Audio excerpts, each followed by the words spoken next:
Disney MGM Studios. Lights, camera, action.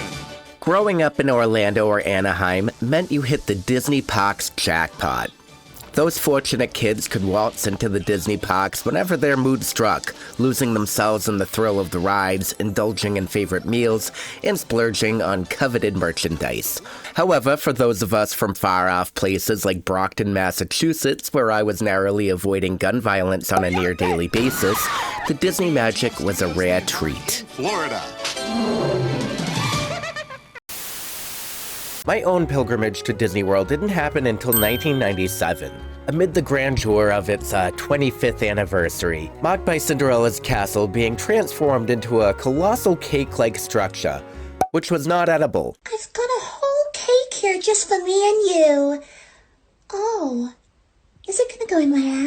Now, almost 3 decades later, I'm set to return in April of 2024, and that's kind of crazy to think about. Enter the Disney Store phenomenon of the late 1980s and early 1990s.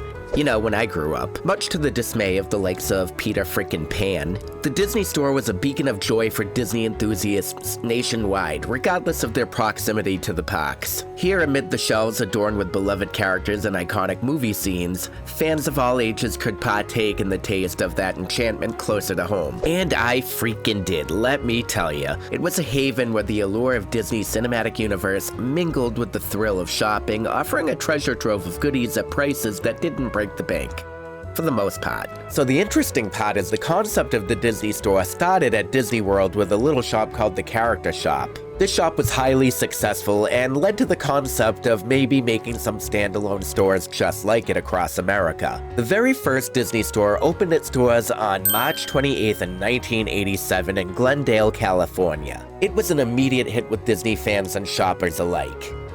And the success of Disney stores here in America also prompted international expansion, the first international Disney store being opened in London, United Kingdom in 1990. Like most kids in the 90s, the Disney Store held a very special place in my heart. It was the only place where I could find merchandise of Horace Horsecollar, who was my very first Disney crush.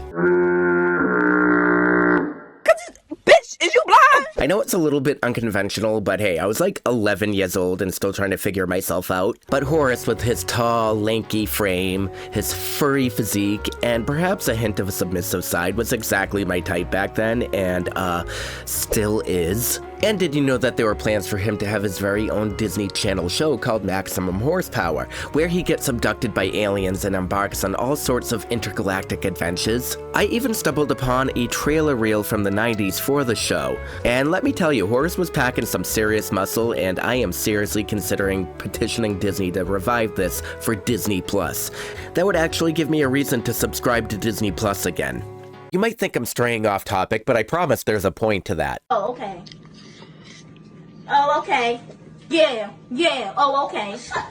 Because actually, Disney stores offered a lot of exclusive merchandise that was not really accessible anywhere else, including limited edition items and in-store exclusives. In fact, I still have a pair of Horace Horsecollar and Clarabelle Cow plushies from the Disney Store, still adorned with their Disney Store tags that I refuse to take off. Now kiss.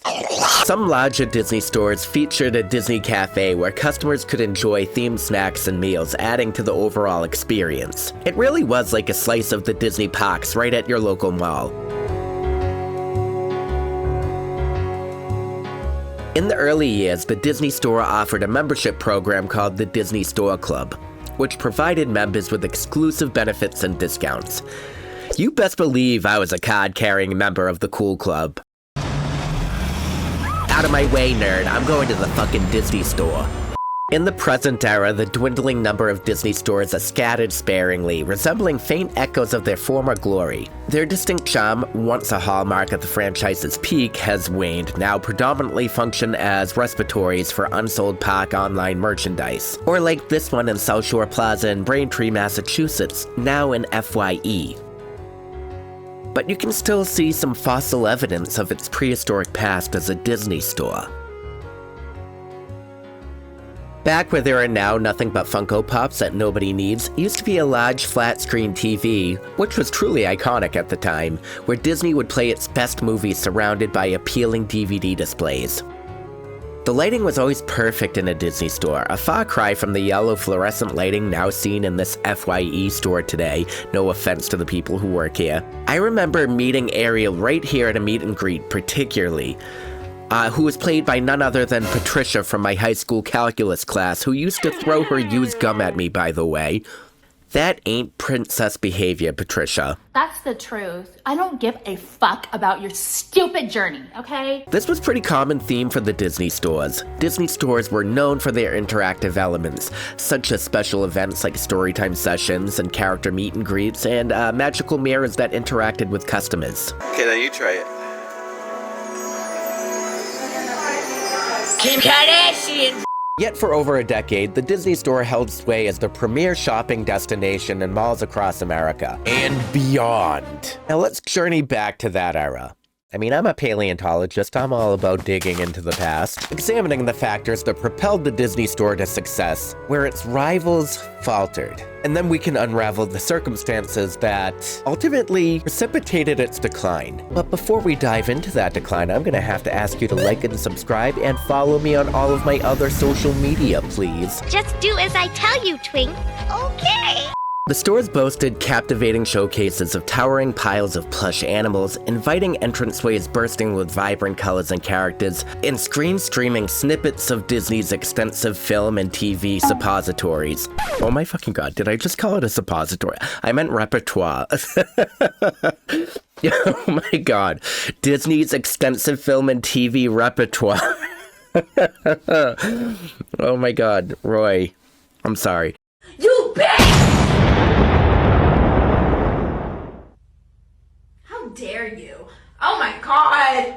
Moreover, in numerous locales, intricate scenes featuring Disney characters in statue form adorn the spaces, each imbued with such meticulous detail and enchantment that even Disney's California Adventure Imagineers flirted with the idea of incorporating them into an attraction, considering them a potential replacement for the lackluster Superstar limo ride. There's a direct call for you. It's your new agent.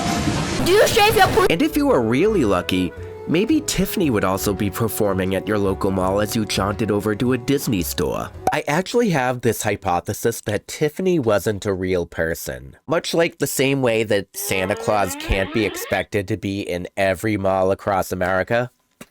How the hell was Tiffany in every mall across America? She's just some dude in an outfit, I swear to fucking God. I will die on that hill too.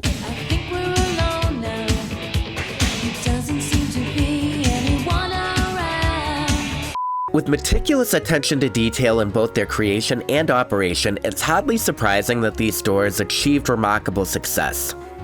The Disney Store managed to capture the attention of diverse audiences, from die-hard Disney enthusiasts to families with young children drawn to the familiar characters and intellectual properties. Even casual mall-goers seeking entertainment amid their shopping excursions found themselves attracted to these stores. The Disney Store also cleverly doubled as a perpetual advertisement for the parks. As noted by scholar Alan Bryman in his book, The Disneyfication of Society, Michael Eisner embraced the concept of the Disney Store because it provided a platform to promote Disney films and theme parks, while also retailing merchandise. Notably, the stores offered distinct merchandise lines to avoid direct competition with retail outlets within the parks, ensuring each venue maintained its unique appeal. And did you know that during the peak of the franchise, guests could actually purchase tickets to Disney parks at their local Disney store? Move, bitch! But what led to the demise of such a beloved presence in malls across the United States? Quite simply, they fell victim to the very qualities that propelled them to success. The meticulous care invested in their creation and the management rendered them financially burdensome to sustain. This is why similar retail entertainment ventures, like the Warner Bros. Studio Store, struggled to turn a profit. Disney stood perhaps as the sole entity capable of sustaining such a concept, owing to the extensive corporate synergy embedded within its vast enterprise. Or we could let Alan Bryman describe it himself, as he says in his book much more eloquently than I could. Disney has shown the way, but few can match its synergy. When others have tried, they have rarely fared as well. The closure of many Warner Bros. Studio stores and of 2 Hanna-Barbera stores in the Los Angeles area, soon after opening in 1990, are illustrations of Disney's unique position. However, by early 2003, there were clear indications that the Disney stores were underperforming as well. By the early 2000s, the Disney renaissance of modern-day classic films had come to a close. Coupled with the gradual rise of online shopping, where I can buy Horse Collar merch on eBay or Mercari, and possibly look up Horse Collar Rule 34 art, and I do not recommend that, by the way. I am disgusted. This led to the decline of the Disney Store profits, rendering their continued operation unsustainable. The Walt Disney Company shifted its approach, opting to license out the operation of the Disney stores to other companies rather than managing them directly. Over the subsequent 2 decades, hundreds of these stores closed. The pandemic in 2020 that I don't want to name for YouTube reasons was probably the final nail in the coffin, resulting in the closure of over 155 stores in 2021 alone. Presently, only 24 Disney Store locations remain in the US, and among them, only the flagship store in New York Times Square maintains full-price operations, while others primarily function as outlets. For many of us who grew up during the Disney Renaissance, walking into a Disney store was like stepping into a dream world where our favorite characters came to life. The colors, the music, the smell of popcorn mingled with magic, it was like entering a different universe. It wasn't just a store, it was a place where we could let our imaginations run wild and feel like anything was possible. Whether we were picking out plush toys, taking photos with our obnoxious high school bullies dressed in character for minimum wage, Please God. or getting lost in the latest Disney movie releases, every visit was a chance to feel like you were part of the Disney canon. The Disney Store wasn't just a place to shop. It was a place where we made memories and where magic of being a kid truly thrived. That was until Pokemon completely took over and stole our attention.